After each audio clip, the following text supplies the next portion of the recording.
it's something that was for a couple of years that had always been going through my mind. I think as fishermen, we're always trying to look to find new ways to skin a cat or try to find a better mouse trap. And then this year I finally was able to get one on my boat, and it was kind of learning on the fly at first, you know, because you're doing trips, you can't really like play around with it while you have people paying for you.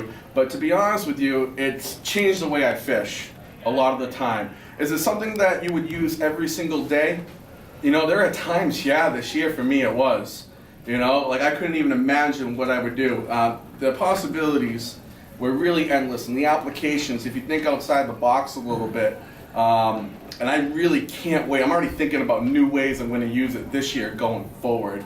But I just kind of want to start off. You want to go to the next slide? All right. Leading up into it, where were some perceived issues? And I say perceived because, you know, we all kind of fish generally around the same. We do kind of the same things, or at least know about it, know the techniques. And I was just looking for, you know, what are some things that cause me problems and how to fix it, okay? And it was more things like that were a little bit annoying. And also that kind of like, oh, what if I did it like this? You know, what would happen in this situation? Or maybe something that happened and I adapted to it before. How can I make it better? And one of the things that always kind of ran through my head was the guys who fish at night with eels. They had trolling motors. They're some of the best fishermen around, the commercial guys. So originally, I'm thinking, talking back when I had my old boat, my Sea Hunt, probably about 7 years ago, I was like, man, could I apply that to the daytime? You know, at that time, we were doing a lot of mackerel and shallow water on the flats and things like that. And I was like, man, could I troll mackerel with this? How exactly would I use it? They use it, I don't. And I don't know if you guys, I don't even know him, but you know Joe Bratz? He's a nighttime guy, yeah. Well, I saw something like on YouTube. I read an article he wrote on a fishing forum. And the one thing that really stuck with me, somebody was talking about a trolling motor, night fishing, and he said, you know, it's not really the speed to slow down, but it's more controlling your drift. You know, staying where you want to stay, keeping your line straight. Because, you know, sometimes if you're doing something like drifting on jumper in shallow water with no weight, and you're just trying to drift your mackerel or whatever going everywhere. And it was always kind of a nuisance. I just thought, you know, always in the back of my head. So when I got my Parker, Gary Moran actually had like a 55-pound thrust Minn Kota stern mount. I even got the mount and everything. I put it on my back, and it was pretty neat. I got to play around with it a little bit, but more than anything, it was a huge pain in the ass. I couldn't do it on a charter because you're driving from the stern. It wasn't really strong enough for my boat. It was good when you were going with the current. You know, if I was trolling on the flats of the upriver, down at Joppa on the Salisbury side, it was really good at that. But God forbid you take your hand off it or you hit it, it spins the boat around. So that lasted about like 3 weeks of me fucking around with it, and I took it off. You know, it's still sitting in my garage. If anybody wants it, I'll give you a good deal on it. And then the other thing, it's like, you know, you read, you look at your charts. I know you guys, you fishermen, you probably sit in the winter. Like, I've been looking at this thing all night. I've seen it 100 times, but, you know, structure, tide lines, currents, and there's all these little areas in that river, this huge ecosystem that I've always wanted to fish, but I couldn't really think of the best idea how. You know, I think of like a spot and I'm like, I could drift there, but you know, I got moorings there, I got boats there, I got, you know, I got this one little 10 yard by 10 yard area I want to hit. By the time I set up a drift, try to hit it perfectly, not die, control rods with people on the boat, drifts over. Then I go back and restart and gotta do it again. Now it's like an efficiency thing, you know? So I don't want to die, I want to catch fish, and I just don't want to be resetting drifts every 20 yards. Okay? So, John, can you go on? I hate anchoring. It sucks. I have one anchor on my boat. It's 25 pounds and I got 20 feet of chain. That's when I thought I was going to be a commercial tuna fisherman. And actually I got it from Pete. Now I know why he gave it to me. I don't want to take that thing out ever. Ever, ever, ever, ever. And I know, like, you know, we're fishing the little creek over there. You know, it started off as like a troll thing. More guys came in and bigger boats and everything. And then people started grabbing moorings. And then it was like, shit, if you didn't get a mooring, you can't troll in there. You gotta throw your anchor. I'm throwing this 25-pound anchor in 8 feet of water, you know? And then you gotta kind of commit to it. You're there, you gotta give it at least 20 minutes before you take the 10 minutes to pull it up, you know? And you know, you never get exactly what you want, you gotta readjust. It's just not fun. I don't like it. And then another thing that came to my mind, if you wanna go ahead. Okay, does this bite exist? All right, I'm not I'm not gonna lie to you and say this was a cheap situation to get into. So, for years I really wanted to get into it, but it is pricey, and I'm like, damn, do I want to do this and have this not work? You know? I was waiting for Russ to buy one to be the guinea pig, to be honest with you. Okay? But, you know, I was like, am I crazy? Like, what am I thinking about? Like, I'm not going to spend this kind of money. Is it going to be useful? I'll figure it out, I guess, maybe. All right, if you want to go ahead. And then, you know, same thing with, could it be useful for mackerel? All right, if I get it, can it apply it? You know, when you're out there every day like we are, you're going to have situations where the weather stinks, the wind's blowing, you want to stop your drift. Some days there are mackerel, like maybe you're on like a hump or a timeline, and you drift out of it, and they're not in your chum, and you got to go back and find them again. I'll tell you, there were days out there where it was glass, and I just put that thing down, I stayed right there, and they're just under my boat. You grab them with your hand, you know? And then actually with pogies too. This saved my ass a few times, pogie fishing. Windy days, down deep. I'll show you a couple pictures coming up and a couple videos of how that was very helpful. Okay? Live bait troll speed. I mean, that originally was kind of like what I was thinking. My old boat went a little bit faster. My Parker was going like around 2.3, 2.5. I really couldn't get it that slow. I mean, I can now because I got a ton of weight on it. And the other thing too that I always thought about, like, and I started doing it at first this year without the trolling motor. And then I was like, wait a minute, I got this thing, let's give it a shot. But like, think about when you're trolling, right? And especially the last couple of years, you see this huge ball of fish on the screen. And like, you troll through them, like either you don't get one or you get a bite, and then you're like, oh shit, do I keep going? Do I turn around on it, right? It's always kind of a decision. What do you guys do, you know? But you go back around, you try to find it, or the school's still there, and they might have moved off a little bit. So like, kind of like, especially I think being the pogies, I think helped this year with this thing with the learning curve for sure. I don't know if a lot of the things I did would really work with mackerel, but mostly because I haven't tried it. But with the pogies, it seemed like it was really good, and that was one of the things I want to talk about later. So, you want to keep going? So basically, the research that went into this, okay? It was like 2 to 3 years of really dreaming about it and thinking about, if I get this, what could I do? And the real kicker for me was I went to Florida to go tarpon fishing in Key West. Okay, you want to do that? And I actually went down with one of my clients. We became really good friends. He comes on with me like 6, 7 times a year, great guy. And we were talking about it over the trip. What's your dream thing? I'm like, oh, I want to go tarpon fishing. And Christmas 2 years ago, he goes, dude, let's go. So we booked the trip, we went down. My brother just filmed for a captain down there. He said, dude, this guy knows that he's good. He goes, he's a dick, but he's good. So we go down there. We did a split trip. So we did a morning and an afternoon, 2 days.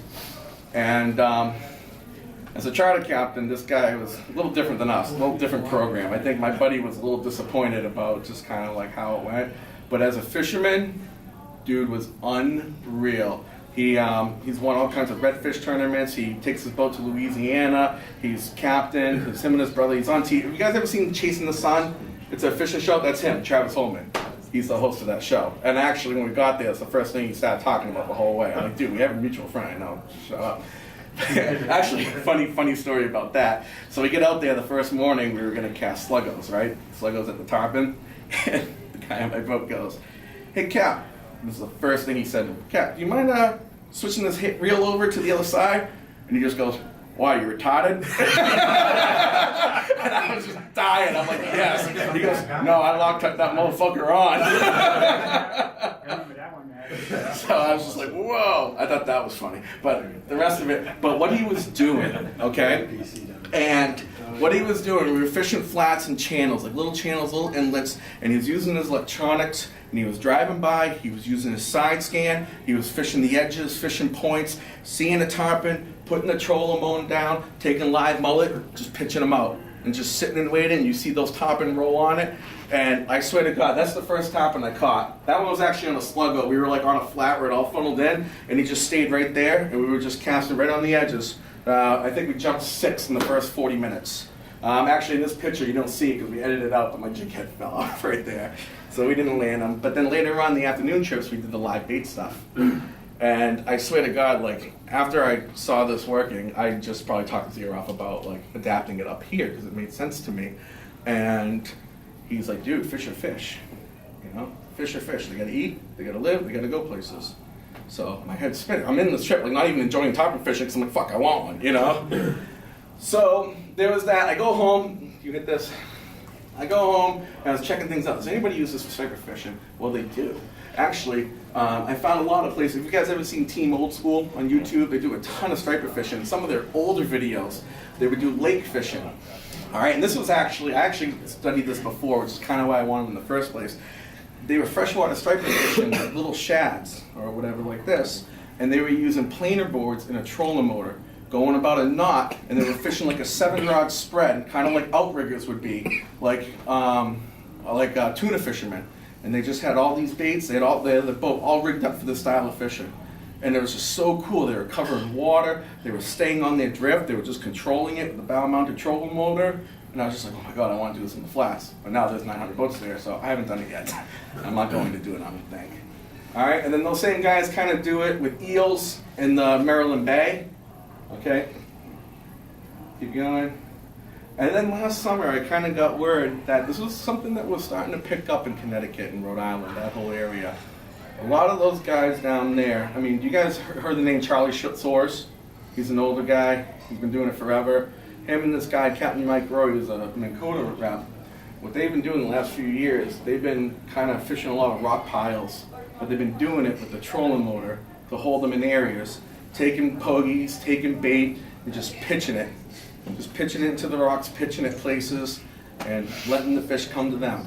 No chumming, just finding fish, staying with them, fishing a pod, catching a few here, moving, trying another one. I'm just like, you know, that sounds like a pretty good idea. Does it exist here? I don't know yet. All right, keep going. And then, but it was also cool, and like, I don't know if you ever go haddock fishing or cod fishing. They were doing it for tog and sea bass, and these guys were fishing wrecks that they could never anchor up on before. So now they're not throwing their anchor down, they're able to move, if they're not right on it, you press a button, it moves you 6 feet to the right, 6 feet to the left, forward, back, and they can get right where they want. And I thought, man, like, I don't do any charters for haddock fishing, but that'd be really cool, right? If I go out there in May and I want to do some haddock fishing, I don't have to worry about bringing my anchor. I press a button and I stay right there. And as a matter of fact, I used it quite a few times on shark chips this year, when we had no drift. You know, if any of you guys doing shark fishing, having no drift is a killer. I made one. I put my trolling motor in, and the best part was I was able to troll a contour line. I can go exactly where I wanted to go. I wasn't at the mercy of the wind, and I think it saved a few days. You know, I really do. It was a big thing for us. Okay. So, and also my own knowledge. This summer, this was about 3-4 years ago now. So this is the last 50-inch fish I caught. This is my buddy Jay. And this was like when that creek bite was happening, right? People were anchoring up, and a lot of people were chumming, catching their fish, right? So I remember about a week or two before this, I had a 2-person trip. It was a guy and his son. They were up from like Idaho or Iowa or something. They had a 6-hour trip. We ran to the Isles of Shoals, absolutely hammered mackerel. Came back in, anchored up. I'm like, what am I going to cut these up for? You know? I mean, I tried it with balloons before, and it was a pain in the butt. So all I did was I just took a mackerel, threw it out there. That thing didn't make 5 feet past my transom. And this poor little kid who was in 8th grade, his dad made him catch everything. I think he probably caught about 35 keepers himself that day. One of them was bigger than this. We lost it. He dropped it back, and he was actually reeling it in with a circle hook, and the fish just boom. But then that's kind of how I was fishing that area. I was kind of fishing live bait on anchor or on the mooring. You know, we would even take, if we had a ton of mackerel, we'd bounce them off the motor, which is what that guy in Key West did, you know? Try to get a little thing going behind your boat. So I'm like, all right, it might work. Maybe we just got lucky for like that month, but maybe there's other spots to try. I don't really want to drop my anchor everywhere though. That's the problem. All right, John, go ahead. So basically this is what you get up to. 60 feet of water. Okay, just we'll do this one quick. So I got set up, my trolling motor up there in my bow. It's a Minn Kota Riptide Altera. It's a 112-pound thrust. It's a 36-foot volt, and it's a 72-inch shaft. It's the top dog. It's the biggest one that they make. And this thing held me and pulled me. I could troll 2.5 knots with this thing if I wanted to. Probably even 3. I just never had to push it. It held me in every spot I wanted to, except for like 1 or 2 peak tide. Those were situations I had to throw an anchor. But the good news is those spots I found because I was able to fish it for an hour before I started creeping back. And I was like, oh, that rock's pretty close. We should throw this out. Okay. Go ahead. And that's paired up with my fish finder. It's a Humminbird Solix. It's a 12-inch. Mega stands for megahertz. It's the frequency that they do for the down imaging and the side imaging. Humminbird, I believe, was the originator of that kind of technology. And the megahertz is, like I said, I'm not really an electrician or anything like that, but it's something that the other products don't have. It's the highest frequency. Okay? God, I wish I put it here. I got pictures on my side scan where you can see a striper. It looks like a striper. You can see pogies, you can see striper, and this thing compared with that was fantastic. I learned so much about fish behavior this year just by looking at my electronics and where I was fishing and be able to pattern them out in spots that we've never fished before. And you know what? Actually, now that I'm talking about it, I think a big part of this was adaptation because the mouth didn't happen this year. When we fish the mouth every day and that stops, you got to figure something else out. And this is what we were able to come up with. And if that didn't happen, I don't know, but I haven't even tried it, which is amazing. You know what I mean?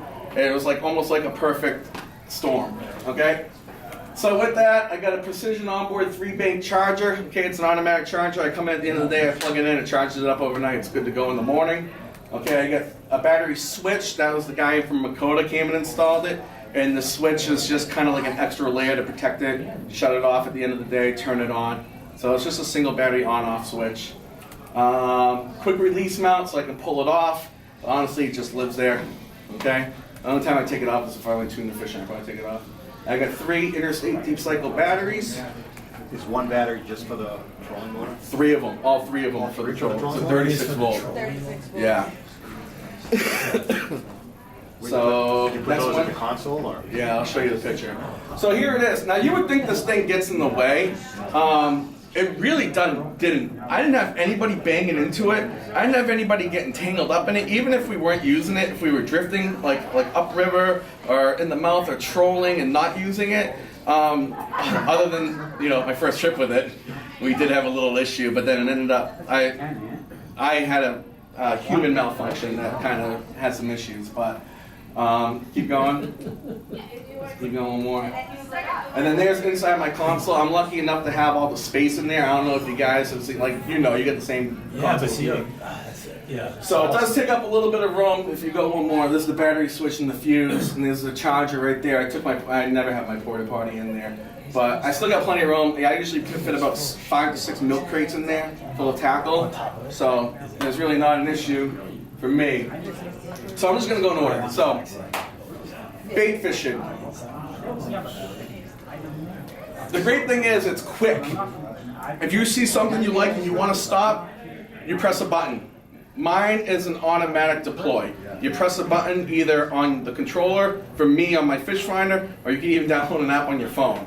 And literally just goes right down. I press spot lock, and it goes right to where I want it to go. I can put a point on my fish finder, and as it drops down, say spot lock on that point, and it will drive me right to it. Stop right there. It's really, really cool. And it's quick. You don't have to deal with an anchor. You don't have to okay? You don't have to do any of that stuff. You're there. And it's over. You're fishing. Okay? Another thing is those days when we were doing the pogie fishing, you have the pogies down deep, and they're a pain in the ass to snag. Most of the time it's because it's really windy. Alright, I'll show you a slide here in a little bit of what we did, and it saved the day. Alright? One more. And stay on the pogie school and the wind is cranking, so go back for a minute. Alright, click on that. Click on the picture. And we just got a little video here one day when we were out there snagging pogies and going, oh no. Let me sign in real quick because I think it's worth it.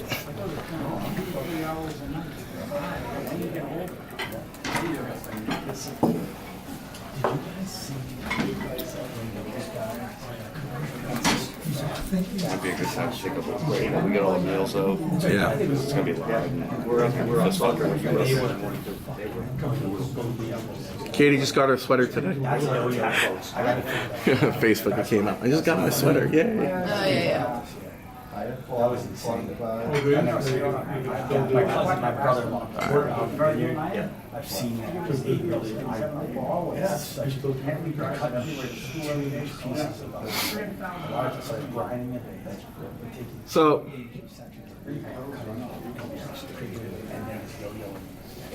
you guys, you just want to take a break and have some serve food? Or you guys want to keep going? So, all right, so just here's a little video, right? We're going out there. We see a school of pogies. It was real small.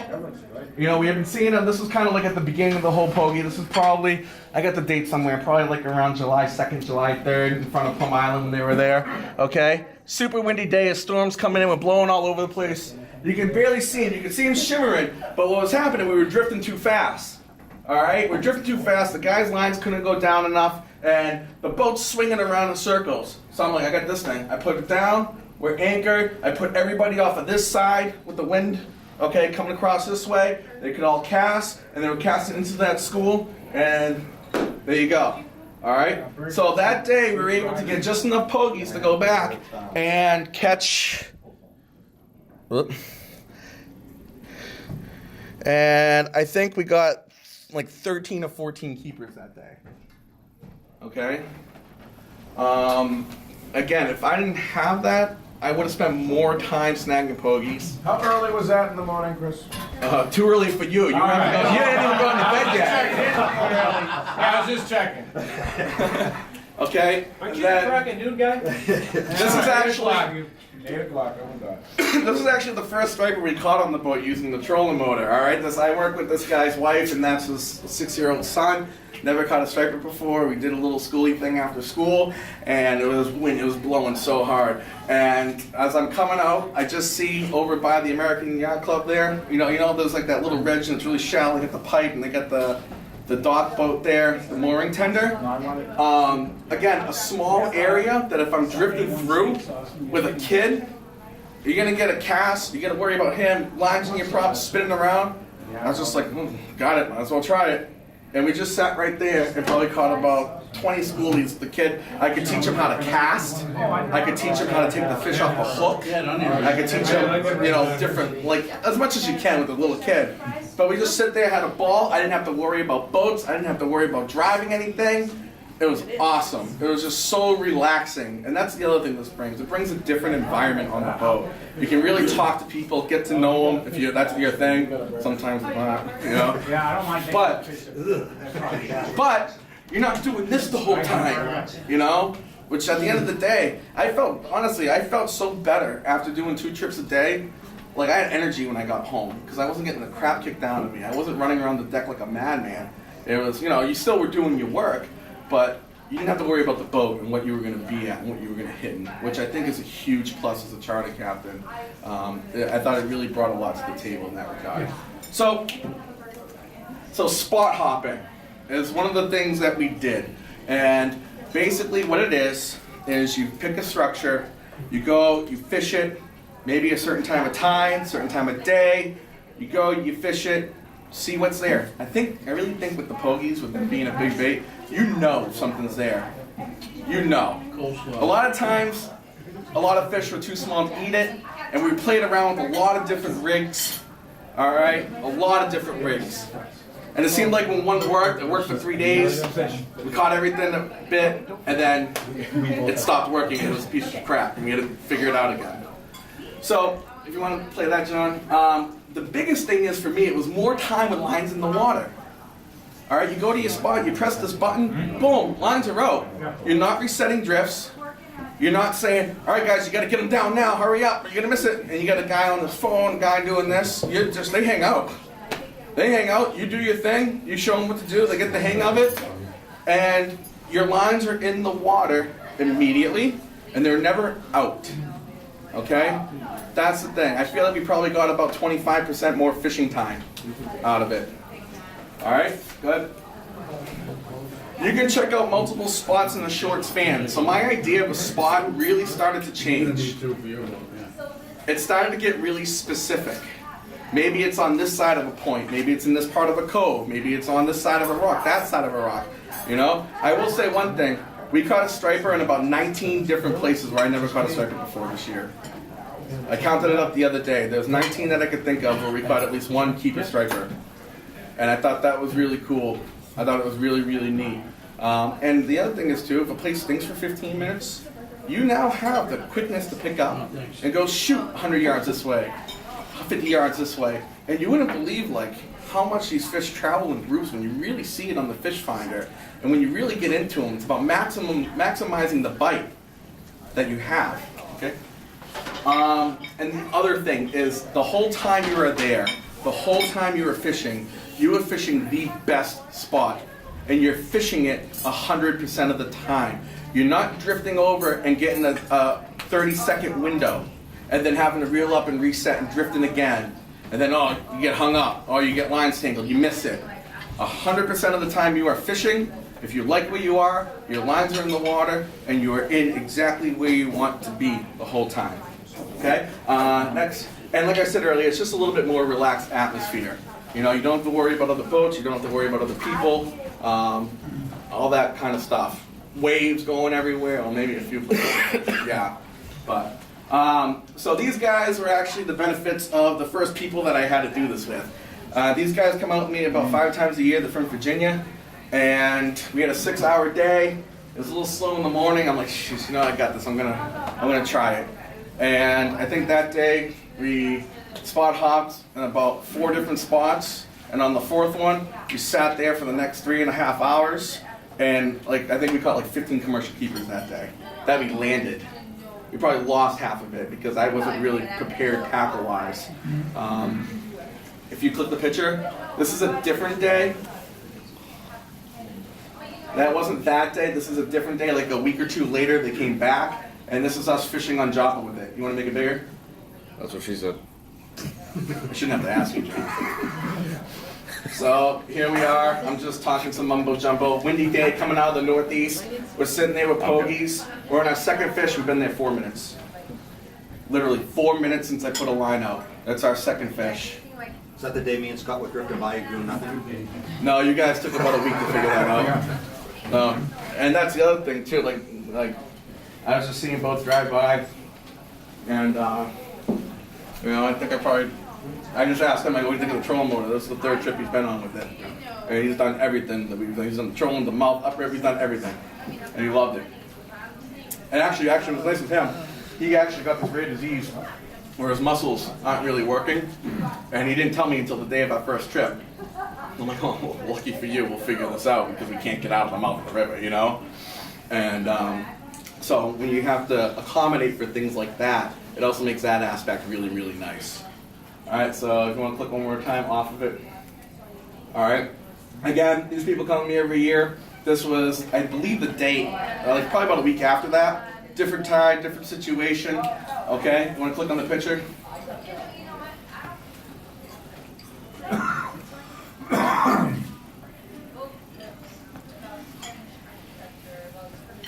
So this is kind of towards the end of the trip.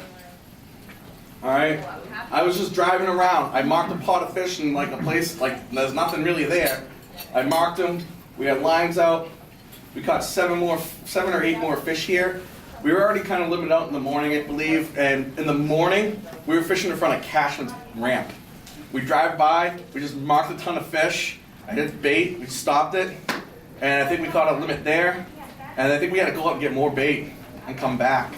And that was towards the end of the trip. And it happens so quick. It really does. You can really make your trip in like a 10-minute session. Okay, just keep going. There's another one. Okay, this group came out with me on a Monday afternoon. That's why his face is blurred out. He's supposed to be at work. I wanted on Facebook, but I can't be in it, so I did that. So again, all these fish, it was like literally within 13 minutes, 14 minutes of stopping the boat. If you mark them and they're there, you'll get them. And really, it's really just a matter of being able to handle it, to be honest with you. Okay? And then you wait a little bit, and then you get another batch coming through. Then you wait a little bit, you get another batch coming through. Okay? So, click the next one. I guess one more time. That was night fishing right there. So this is another example. I couldn't figure out which picture this related to because I uploaded them all at the same time within a week. But this is somewhere in the river, pretty deep, and we just marked all these fish down there. Like I think it was like in the middle of the channel somewhere, and literally just stopped, sent the bait down. Okay, there you go. We banged out 2. Bite moved on.